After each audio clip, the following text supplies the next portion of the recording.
ये जितने भी खूबसूरत चेहरे हैं मेरे तस्बीह के दाने हैं। ये जितने भी खूबसूरत चेहरे हैं मेरे तस्बीह के दाने हैं। निगाहें फिरती रहती हैं और इबादत होती रहती है। माननीय अध्यक्ष जी, आपका बहुत धन्यवाद करना चाहती हूँ कि मांग संख्या 29, 37 और 47 पर आपने आज मुझे अपने विचार रखने का अवसर दिया है। राजस्थान प्रदेश अपने आप में अपनी इतिहास, अपनी विरासत, समृद्ध विशाल कथाएं, अपने शौर्य और अपनी एक ऐतिहासिक भूमिका के लिए जाना जाता है। आज इस सदन में जब हम बात रख रहे हैं, जो हिंदुस्तान का मरकज़ है, 3 ऐसे विषय जो हिंदुस्तान के मरकज़ में अपनी बहुत बड़ी भूमिका देते हैं: चिकित्सा, आस्था और गौ माता। ये एक ऐसा मिश्रण है जो हिंदुस्तान के अपने एक विचार में, अपनी सांस्कृतिक कला में, अपनी सामाजिक भागीदारी में बहुत बड़ी हिस्सेदारी देते हैं। तो आज इस अद्भुत मिश्रण पर आपने मुझे अपने विचार रखने का अवसर दिया है। मैं आपका धन्यवाद करना चाहती हूँ। मेरे से पूर्व सभी सम्मानित विधायकों ने बहुत शानदार तरीके से, चाहे विपक्ष में हो चाहे पक्ष में हो, कई तरह के सुझाव रखे हैं। एक बात बार बार आ रही थी कि सभी को गौ माता की सेवा करनी चाहिए। बिल्कुल करनी चाहिए। गौ माता हमारे लिए सर्वोप्रिय है, सर्वोच्च है, पर उसमें जाति, धर्म, मजहब का क्या लेना देना है? ये तो मानव मनुष्य का कर्म है, ये तो इंसानियत का कर्म है। आपको एक इंसान होने के नाते, एक मनुष्य होने के नाते, एक मानव होने के नाते गौ माता की सेवा करनी चाहिए, किसी धर्म और जात में डालकर नहीं। इसका एक बहुत बड़ा उदाहरण आपको देती हूँ। ब्रज मेवाड़ क्षेत्र से आती हूँ।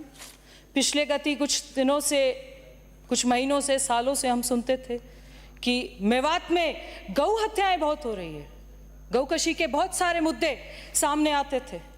आज वही ब्रज मेवात का क्षेत्र है और वही मेव समाज के सरपंच हैं जो एकजुट होकर गौकशी ना हो, गौ हत्या ना हो, एकजुट होकर पंचायत करते हैं। ये वही मेवात का क्षेत्र है जिस ब्रज को, जिस मेवात के क्षेत्र को, जिस ब्रज मेवात को आपकी सरकार ने जर्जर कर दिया था, बंजर कर दिया था।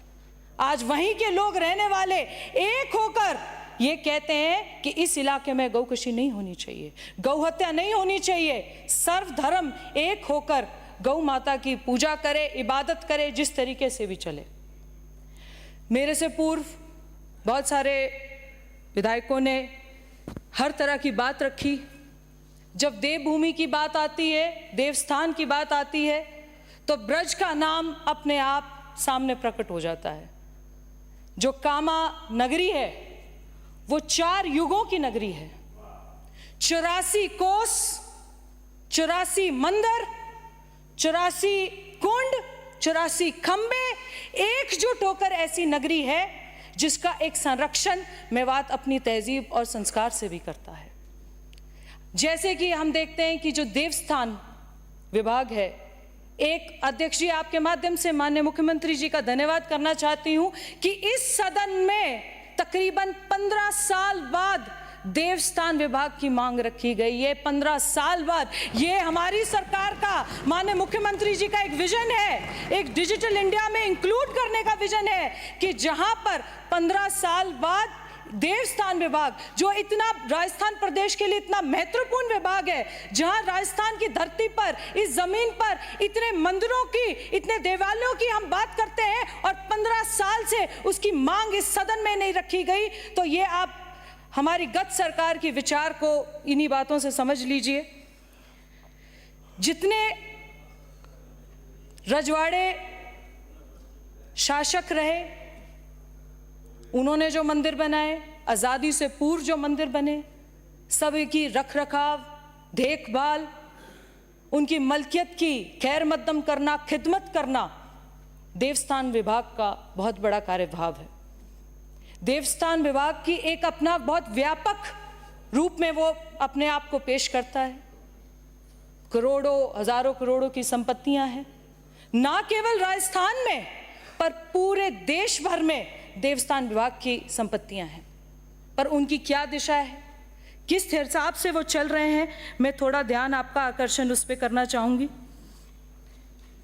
जैसे जयपुर घराना, जो जयपुर घराना के मंदिर हैं जो वृंदावन में हैं, उनके पास बहुत ज़मीन है, उस पर अतिक्रमण हुआ है। ऐसे ही जयपुर में जो बलदेव जी का मंदिर है जल महल के सामने, वहाँ पिछली सरकारों ने होटल आदि का निर्माण किया था, लेकिन वो सब व्यर्थ हो गए हैं। गलता के कॉरिडोर का निर्माण महाकाल और विश्वनाथ के तर्ज पे किया जा सकता है। जोधपुर में राय रणछोड़ भगवान का मंदिर है, उसकी संपत्ति, यहाँ बहुत सारे विकास कार्यों की संभावनाएं हैं। गुजरात के द्वारका धाम में बीकानेर राजघराने का मंदिर है, उसका पुनर्निर्माण करवा के उससे आप अच्छी आय देख सकते हैं, एक उदाहरण पेश कर सकते हैं। उसी प्रकार से उत्तराखंड में उत्तराकाशी का मंदिर है, वहाँ पर सभी अन्य असामाजिक तत्वों ने कब्जे कर रखे हैं, अतिक्रमण कर रखे हैं। मैं माननीय अध्यक्ष जी आपके माध्यम से एक यहाँ पर बहुत बड़ी बात रखना चाहती हूँ कि तकरीबन 7200 हेक्टेयर कृषि भूमि देवस्थान विभाग के अधीन मंदिरों में है, इन जिन पर आधे से ज़्यादा हेक्टेयर पे अतिक्रमण हुआ है। भूमाफिया उन पे अतिक्रमण करते हैं। जो विभाग के अधिकारी है उनकी उदासीनता के कारण वहाँ पर किसी भी तरह का कोई भी कब्जा मुक्त कराने की कोई भी विशेष ध्यान नहीं दिया जाता। मैं आपके माध्यम से इस मुद्दे को आपके सामने इस सदन में रखना चाहती हूँ। उसके साथ साथ ऐसी कई सारी भूमियाँ हैं, ऐसे कई सारे देवस्थान के विभाग के मंदिर हैं जहाँ पर पुजारी वंशागुणत सेवा करते हैं, और मंदिरों की कृषि भूमि के साथ ही पुजारियों को जागीरी भूमि प्रदान की गई थी, जिस पर पुजारी अपने गुजारे के लिए खेती करते हैं। उनको पुजारी किराए पे वे गिरवी पे नहीं दे सकते, ना कि बेचैन कर सकते हैं। देवस्थान विभाग की कृषि और चारागाह की भूमियों में से काफ़ी भूमियों का नामांतरण पुजारियों और अतिक्रमियों के नाम पे करवाया हुआ है। मेरी आपके माध्यम से ये एक अपील है कि जितनी भी वो अतिक्रमण हुए हैं, भूमाफियों ने अतिक्रमण किया गया है, उन पर तुरंत कार्रवाई होनी चाहिए, उनको वहाँ से कब्जा हटाने की मांग रखती हूँ।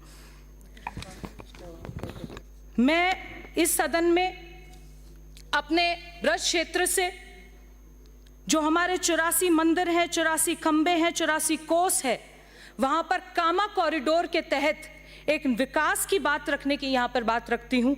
हमारे यहाँ पर पंचम पीठाश्वर गोकाकुल चंद्रमा मंदिर है, साथ साथ सत्यम पीठाश्वर मदन मोहन मंदिर है, नरसिंह भगवान का मंदिर है। इनको देवस्थान विभाग के तहत इनका विकास किया जाए, इनके आगे इनकी वृद्धि की जाए, ये मैं आपसे डिमांड रखती हूँ। साथ में ही ये डिजिटल इंडिया का युग है।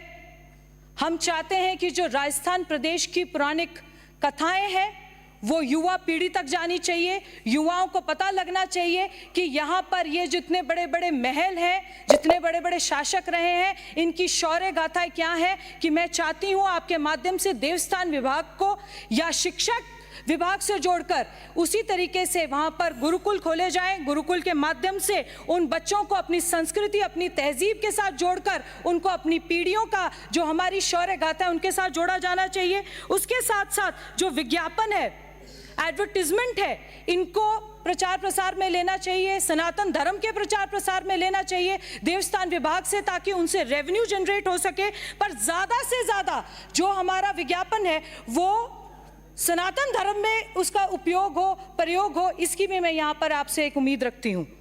हमें बहुत सारे आध्यात्मिक केंद्रों का निर्माण करना चाहिए, जिनको हमें टूरिज्म डेवलपमेंट के साथ लेकर, देवस्थान को टूरिज्म डेवलपमेंट के साथ लेकर इनको आगे इनका निर्माण करना चाहिए।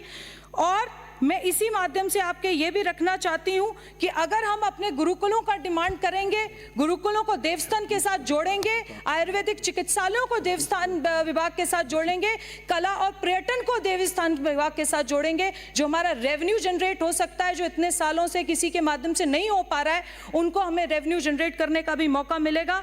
और इसके साथ साथ मैं अपने क्षेत्र की एक डिमांड रखना चाहती हूँ।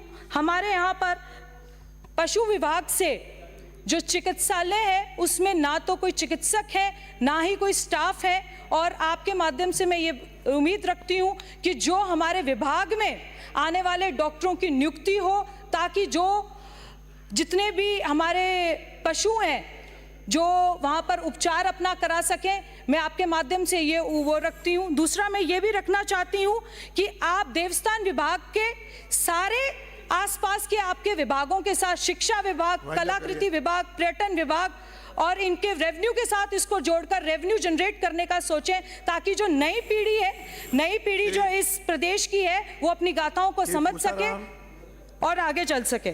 धन्यवाद।